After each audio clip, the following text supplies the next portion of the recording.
Hello, everyone, and welcome to another episode of Selling Greenville, your favorite real estate podcast here in lovely Greenville, South Carolina. I'm your host, as always, Stan McCune, realtor right here in Greenville, and you can find all of my contact information in the show notes if you need to reach out to me for any of your real estate needs in the Greenville area or even outside the Greenville area where I can tap into our network of realtors that I work with. Please let me know. Contact information in the show notes. If you're listening on Apple Podcasts or Spotify, please leave a rating, leave a review, and subscribe to the show. It also helps if you download episodes, even if you just delete them right after you download. Different tricks like that help the show. If you're into that, I'd appreciate it. If you're watching on YouTube, and just FYI, there's not going to be any screen sharing or things of that nature in this episode. But if you happen to be watching on YouTube, which I appreciate, please go ahead and like the show. Leave comments if you'd like. Subscribe to my channel. You can just look up Stan McCune on YouTube and you'll find me. Don't look up Selling Greenville. That'll take you to the wrong place. Look up Stan McCune on YouTube. Look up Selling Greenville on Apple Podcasts. I'm sorry that's confusing, but that's just the way it is for right now. But I have all of my content now that I am recording on both platforms. So please, to help the show, if you can just do those few things, I would really appreciate it. Today, I want to talk about new construction because there has been a lot of misconceptions, I feel like, when it comes to new construction. And I think maybe I have muddied the waters a little bit with some of just maybe some comments I've made in passing on the show and various things. But new construction is really, really important right now. And it's an important thing for us to talk about because a huge percentage of inventory right now is new construction by production builders. And when I use the term production builders, here's what I mean. For a lot of people, they're going to imagine cookie cutter neighborhoods, and those are production builders typically. But a production builder, it is not necessarily they're not all exactly alike when it comes to how cookie cutter their neighborhoods are, right? But at the end of the day, a production builder is a builder that doesn't do custom homes. They do homes at scale. So they might have somewhere between 5 and 10 different types of homes that they're building in a neighborhood, and a variety of different options that they can do within those homes. But at the end of the day, it's restricted. You can't just go in with a floor plan to a production builder and say, hey, I want this floor plan. Can you build this for me? No, they're going to tell you, here's the floor plan options. Which one do you want? In some cases, it's not you don't even have that much ability. In some cases, they already have the floor plans basically figured out, and it's like, okay, which lot do you want? These all basically have the same floor plan. It just kind of depends from one builder to the next. Whereas on the flip side, a custom builder, which this episode is not about, I just want to be clear, and I will touch on custom builders just briefly later. But this is an episode about production builders. But custom builders, you can just bring a floor plan to them, basically bring any idea to them, say, hey, I want you to do this or I want you to do that. And a custom builder can assist you with that. Now, there are reasons why very few people go with custom builders. And again, that's what I'm going to touch on in a second. But right now, when we're looking at active inventory in Greenville MLS, one thing that's very interesting is, well, first off, as we've been talking about, inventory is very, very low. And so I always need to preface things with that.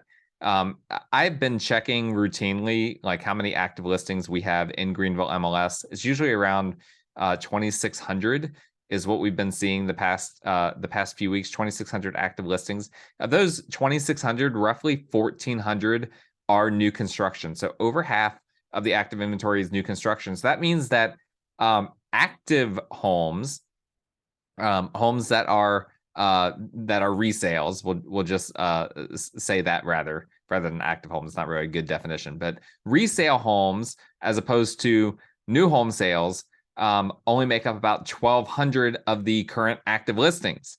That's a very, very low number because it's not uncommon in Greenville for us to have 1,200 closings in a month. Now, I don't know how uncommon that'll be this year, but going back the past several years, there have been several months that we've been at or well exceeded 1,200 closings. So there are fewer resales on the market right now than there are what would have been a typical month of closings in the Greenville market, which is crazy. So these the current inventory, which is very low, is dominated by new construction. Over half of the current inventory is homes that are being built by mostly production builders. And so we need to talk about this, and we need to clear out and clean out some of the waters that might be muddy when it comes to these builders, because the reality is people that are looking to buy this year, they're looking to move, whatever the case may be, at the end of the day, over half the homes that pop up in their search are likely to be new construction, depending on your search criteria.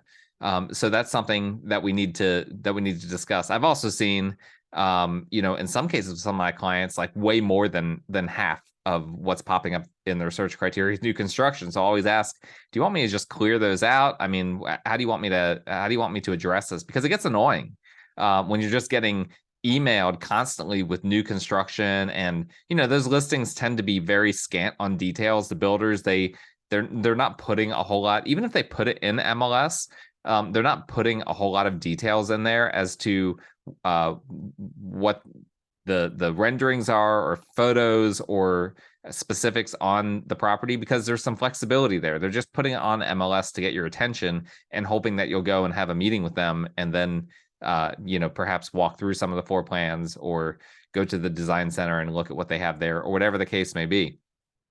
But to kind of paint the stage historically here, the past, obviously, 3 years, as we've said multiple times on this show, have really been a tremendous anomaly for real estate.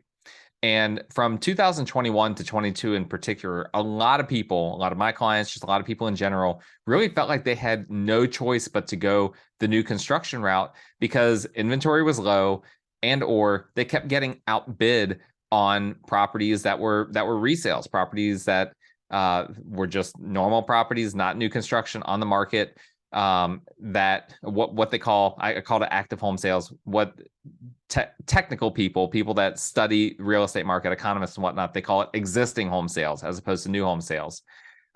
People just kept getting outbid on existing home sales. And so it's like, okay, well, where will I not get outbid? New construction. Now, even that was kind of a myth at some points during this period between 21 and 22, because I saw situations where even new construction ended up with bidding wars, and that was insane. None of us wanted to see that. That didn't help anyone. But thankfully, that has calmed down a bit. We're seeing fewer people just getting outbid in general, but now there's like very few existing home sales that are available to people. There's very few existing homes on the market. And so now, for a very different reason than what happened from 21 to 22, people are getting pushed towards new construction. It's not so much, I mean, it's not completely different, but it's not so much that people are just getting outbid all the time. It's more that they just don't see what they want. They just don't see anything that they're interested in on the market. And so we're seeing, again, as the market is shifting, it's now shifting back to people needing to reconsider new construction. Now, there are two big misconceptions I hear from people about new construction, particularly from production builders, which, again, this is what this episode is about. One misconception is that home builders don't like to work with realtors. And I think I might have muddied some of the water specifically when it comes to this. In reality, it's quite the opposite. With the exception of one national builder, and that's probably the one that I have referenced before. There is one national builder that does not have a good reputation among really anyone, and they tend to not want to work with realtors. I'm not going to mention who they are. You could probably figure it out pretty easily, but that's just one exception. All of the other production builders, and we have dozens of them in the upstate of South Carolina, they love working with realtors because we simplify a lot for them. We're able to, at least good realtors are able to help to streamline the process and kind of shield the builder from a lot of the stuff that's happening on the back end, so that the buyers aren't just constantly bugging the builders. The builders they have a very streamlined system for things. So their system, me as a realtor, a lot of what I do is very non-streamlined. It's not because I wouldn't like to streamline it. It's just because a lot of this business is relational, right? A lot of it is taking that late night phone call, hearing someone express frustration about this. They're going through this or that in their lives. We as realtors, we see a lot of stuff going on in behind the scenes in our clients' lives that a lot of even some of their closest friends and family don't see. And so there's a relational and emotional aspect to this job that the builders simply don't have the bandwidth for. They're just not able to handle that. And so we, when there's a buyer agent involved, the buyer's agent can really provide value to the builder by shielding them from a lot of that stuff, from shielding them from a lot of, or from helping to, help buyers through the process of new construction, different things like that. And so the vast majority of the builders, they really like to work with realtors. Right now, the vast majority of them are offering even more than the standard 3% buyer agent commission.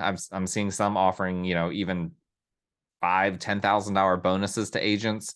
So there's a lot of things going on right now with home builders that they want to work with agents. And this is on top of the incentives that they're offering buyers. And by the way, this isn't a separate misconception. I didn't write this down, but this is kind of a subset of this misconception. They're not going to, you might think, okay, well, if they're offering $10,000 to an agent, if I don't have an agent, then I can just get that $10,000. That's not how it works, actually. They have their incentives for the agents, but they don't give those incentives to buyers if the buyers are unrepresented, because that's just not how it works. I could get into the legal aspect of why they don't operate in that way. But the long story short is that you're not going to get any more incentives from the builder. You're not going to benefit in any tangible way by not having a realtor. So I just want to make sure that everyone understands that. And obviously, as a realtor, I know some have a bad reputation in this industry for when this new construction, they just check out and they just let the builder handle everything. That's not how I operate. Actually, a new construction closing for me, a new construction transaction is a lot more work for me than a resale in a lot of ways. I attend all of the inspections that happen. I have a lot of my own ideas when it comes to things. I've been through this a lot. I've been through a lot of new construction transactions, so I know when things don't look right, when it seems like the builder is trying to do something fishy. There's all sorts of things like that that you don't necessarily think about when you're starting to work with a builder. So I just want to make sure that people understand that. The other major misconception I hear people say is, I don't think that I can afford quality new construction, something like that. In reality, there are several builders that offer competitive prices for quality builds. The biggest thing you have to come to grips, though, is that these homes, as I've already said, they will look very cookie cutter, and there's a good chance that they will have very small yards, which is something I'm going to come back to here in a little bit. So that's just the reality of the situation. The more cookie cutter things go, the cheaper it is, right? Because the builder can streamline things, they can buy things in bulk, they can make everything look the same. It's easier for from a labor standpoint, that the subs, they're just doing the same thing over and over and over again, so they become very efficient. Whereas the builders that have more of a custom look to their homes and to their neighborhoods, obviously the price point then goes up. You have a more expensive community at that point. So that's just something to keep in mind. So let's look at some numbers here. And again, if you're not, if you're just listening to this, I'm not flashing any of these numbers on YouTube for this time, because I'm just not getting into a ton of numbers in this episode. But I want to look back kind of before this weird dynamic changed, where so much of new construction, so much of existing inventory was new construction, or where just buyers found that they just had a difficult time getting existing homes under contract. So let's go back to 2020, which was obviously when the market shifted from pre-pandemic into a pandemic market. But before things got really, really crazy. I mean, they were crazy, but they weren't as crazy as they got in 2021. In 2020, there was, and I'm going to reference some numbers that I pulled myself from Greenville MLS. Just know that there's always off-market transactions that happen. There's also a few different ways to pull these numbers. So, if you were to pull them, you might pull them slightly differently, but at the end of the day, it should be pretty accurate. No matter how we pulled them, we should be able to come to the same conclusions. I just want to make sure everyone understands that.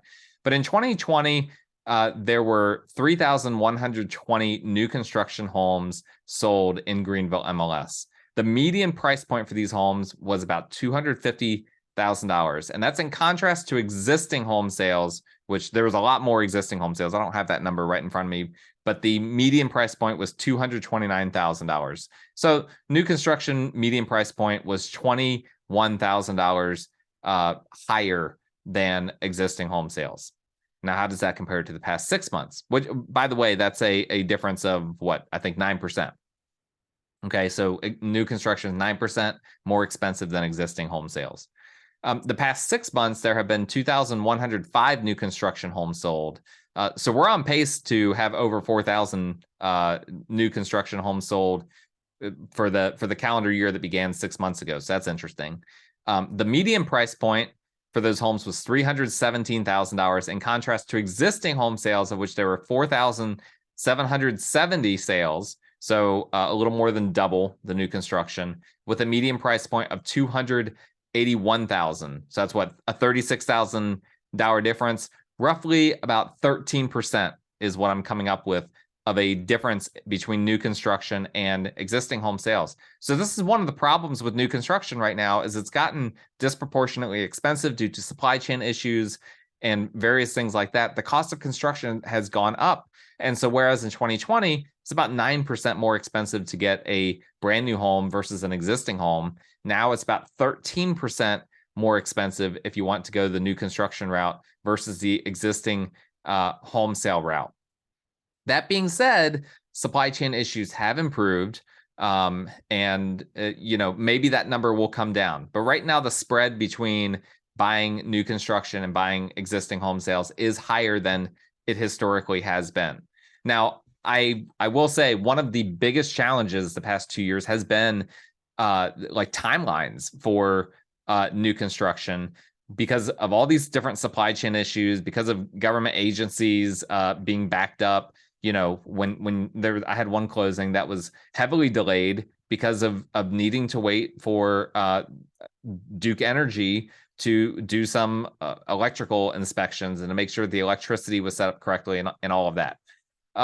Thankfully, things have gotten better. I mean, there was one point at which where basically builders wouldn't even commit on a price. Like, you would sign a contract for a price, but builders had a way to essentially get out of it where they could raise that price, or and if they did, then you had the option to back out at that point. So it was crazy. It was the Wild West from 2021 to 2022.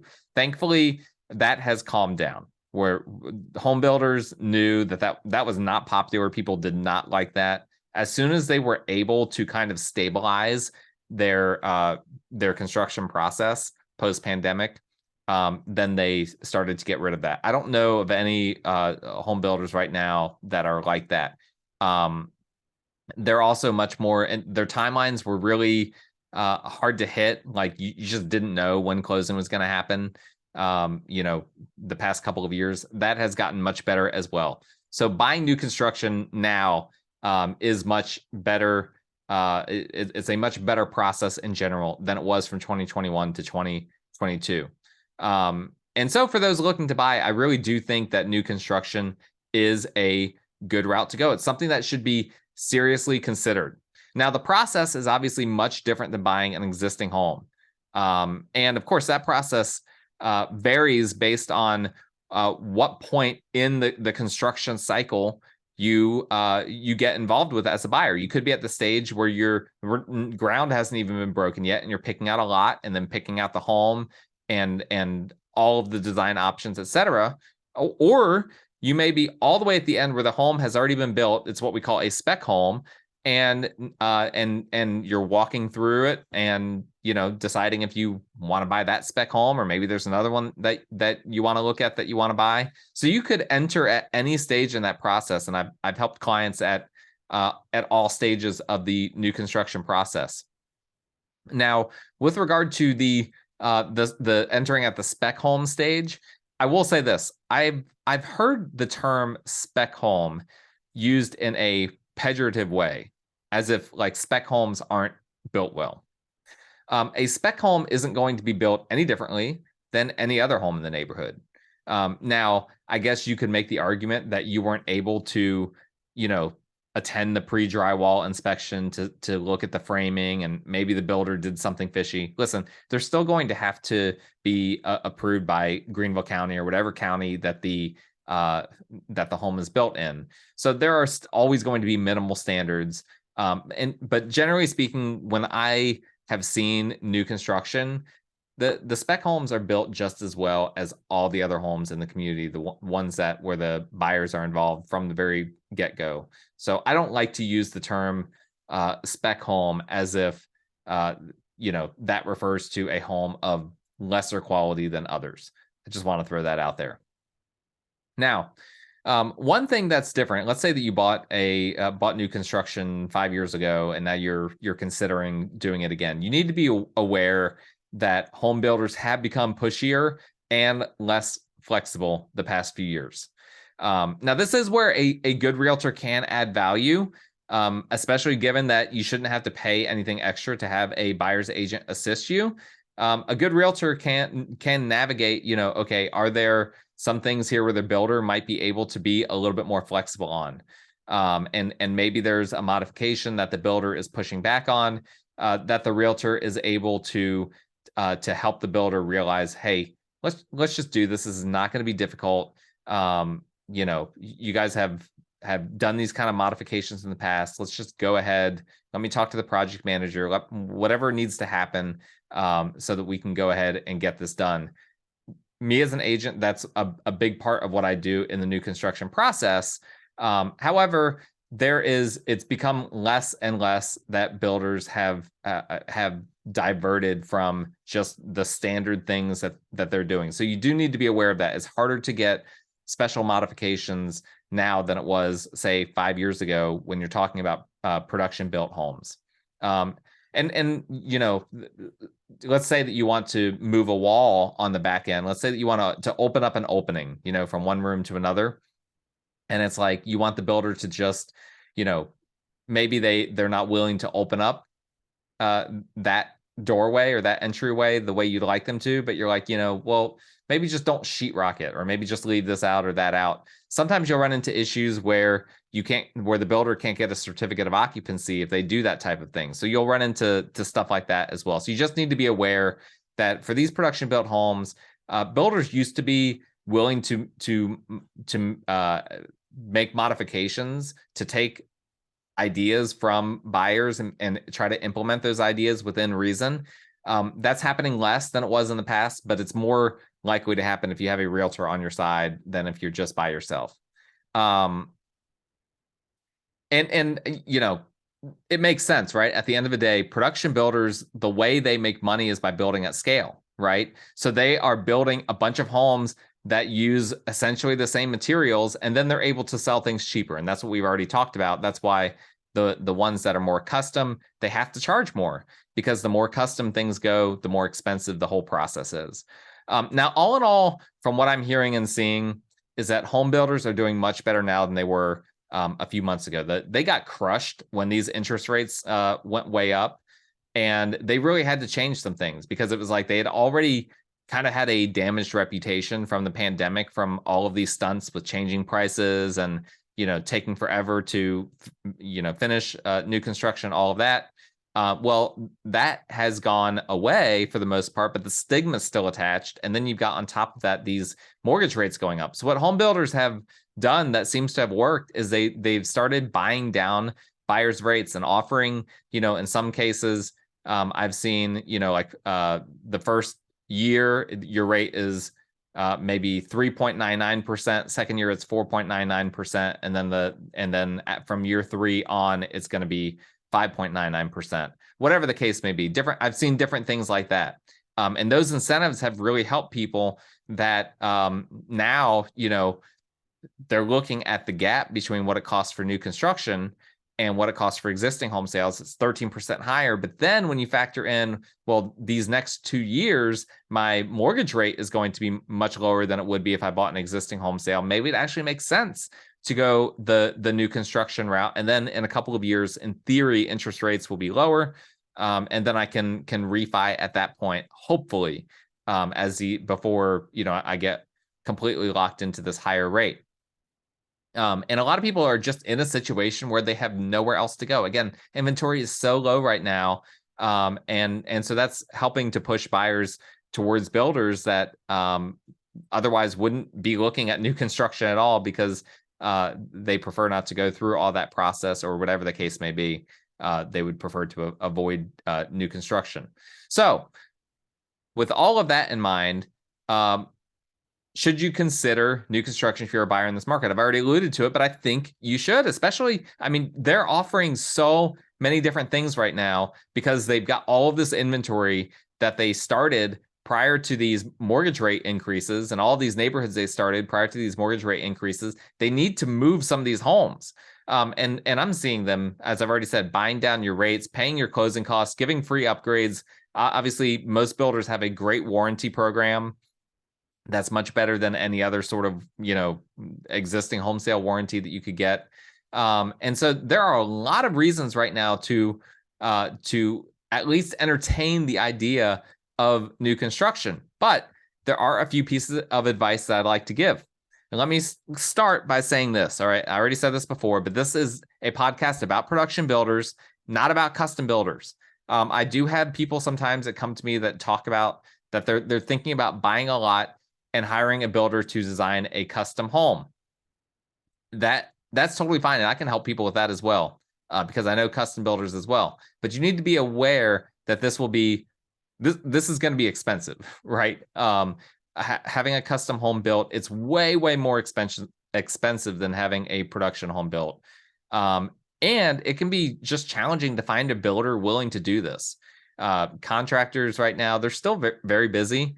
Finding one that's willing to do a one-off new construction build,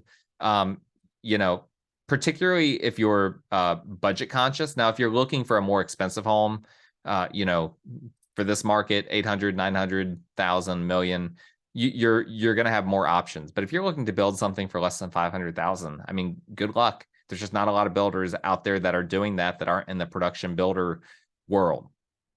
At least not good ones. I should say that. There are a lot of people that claim that they'll build a house for less than 500,000, but will it be a good house? That's up for debate. You also need to be flexible on your timeline and realize that there's a very good chance that not only will you go over your timeline, and I can almost promise you will, but you will almost certainly also come in over your budget, which, I pretty much always hear. Anytime someone has a custom home built, they come in over budget. It just happens.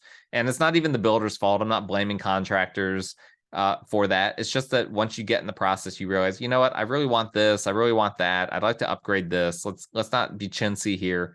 And so that final budget just ends up being higher. As long as you're okay with that, then you might be a good candidate for a custom build. And like I said, that's something that I can assist with. But that being said, and with all of that caveat, the vast majority of my listeners will not ever do a custom build. The vast majority of you guys are going to be buying existing homes or production built new construction. And so let's talk a little bit more about the production builders. For those production builders and neighborhoods, you need to really consider, particularly in the Greenville area here, what size lot and backyard that you want and how much privacy you want, because this is the number one thing that I think is the reason why people don't want to go the new construction route when you're looking at more budget builders, is because one of the way the production more budget builders are able to save their costs is they're building homes on small lots. So they're able to build more homes, they're able to sell more homes. And honestly, even luxury home builders are doing this. You go into a lot of very luxurious communities that have been built the past few years in the Augusta Road area, different parts of Greenville. You'll notice, homes clustered together with shared driveways, yards that are small and maintained by the HOA. This is just the way it is in Greenville, like it or not. So you need to, if you want space to spread out, there's a pretty good chance that the production builder option is not the right one for you. If the yard size is not that important, if you're okay with having neighbors pretty close to you, then generally speaking, it's you're going to be okay the production built route. Now, let's say that you're willing to go to some of the more rural areas. Some of the production builders do have larger lot sizes in some more rural parts of the upstate, so that could be an option as well. But if you're wanting to be in the suburban part of Greenville County, generally speaking, the lot sizes are going to be pretty small unless you start getting into outside of those budget builders into some of the more expensive ones. And even then, like I said, most of them are going to have smaller lot sizes. So that's just something to keep in mind. I would say as well, one thing to do just as part of this process, if you're considering new construction, don't start by doing a bunch of research yourself. Start by talking to your realtor and ask your realtor for their thoughts on the various builders. Realtors can provide a lot of valuable information when it comes to what these builders have done and just like what their reputation is, generally speaking. But also keep in mind that a realtor who's just had a one-off experience with a builder may have experienced an anomaly. I mean, the past 3 years have been super weird for new construction. And if I had an experience with a builder 5 years ago, that doesn't compare to what might be the past 3 years. And also, the experience this year might be different than what it was 2 years ago because so much has changed with the supply chain and has improved. And so I might have had a really, really bad experience with a builder in 2021, but now that builder has kind of figured out, and gotten their processes in place in the post-pandemic environment, and now things are a lot better. So there's a little bit I would encourage you to discuss with your realtor, but be aware, ask the right questions to see, how much experience does your realtor actually have with this builder, and when were those experiences? Was it recent? Was it the past 3 months? Well, that's a lot more valuable than an experience that they had in 2021. So that's just something to keep in mind. If you want to vet out a builder even further, I would just say, and when I say this, you're going to be like, okay, that's obvious, but you'd be surprised how many people don't do this. Drive through some of that builder's communities that were built at a price point at or slightly less than what you're currently considering. And I say slightly less because you think about it, that builders are always trying to increase their prices. And so the homes that were selling in the mid 200s 2 years ago are now in the low 300s today. So that's a great idea. If you don't know where to start, again, that's something that if I'm assisting you or your realtor can assist you with to help you to figure out, okay, what are these neighborhoods that I could drive through to look at that this builder did. And then as you're driving through that, you can kind of get a sense of, okay, what's this neighborhood like? What's the vibe? Are these homes starting to look kind of rough? Look at them after like 5 years. That's a great indicator too. Like not just the past couple of years. Look at a neighborhood, what it looks like after 5 years. That will tell you a lot about that builder and about what the future of other neighborhoods that they're going to build might be.